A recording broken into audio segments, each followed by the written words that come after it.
Now, moving chronologically through your career, let me ask you a big picture question about language. And I come to linguistics very much as an outsider. But Noam Chomsky's idea of a universal grammar, which is somehow built into the structures of the human mind. In its early years, there seemed to be a promise of some very definite accounting of what that structure would be. After a while, it seemed to collapse into this very general idea of recursion, which to me as an economist seems almost tautological. And if I came away from this debate, and then I read people writing in popular science today, language is a number of different capacities brought together. They're independent and just combined with our ability to divine meaning from others.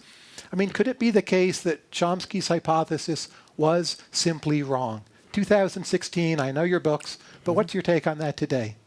Yeah, it's not easy to pin down what the hypothesis is, partly because Chomsky himself revises his theory every decade or so, kind of on the principle of was it Mao's continuous revolution? Just never let people settle into any kind of a comfortable consensus. So it's a moving target. Also, as you say, it was neither kind of specified in a precise way nor field tested against a say a data set of language variation. Which I think is unfortunate in terms of ordinary kind of scientific practice. Linguistics is an eccentric field in some ways, partly because it was so polarized by a charismatic figure and his opponents that it didn't proceed in the ordinary direction of kind of making the theory more precise, more testable.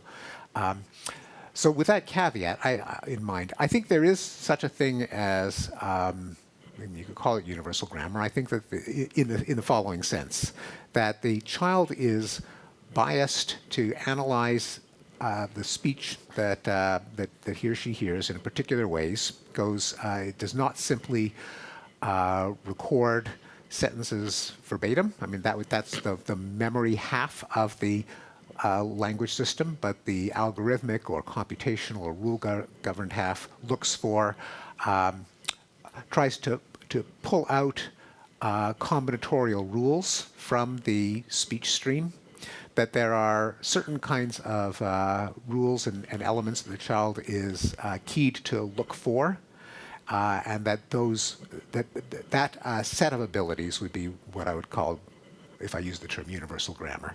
And there are commonalities across the world's languages that come from the fact that language is created anew every generation by the minds of the children who construct it out of the data that they get from their parents and peers.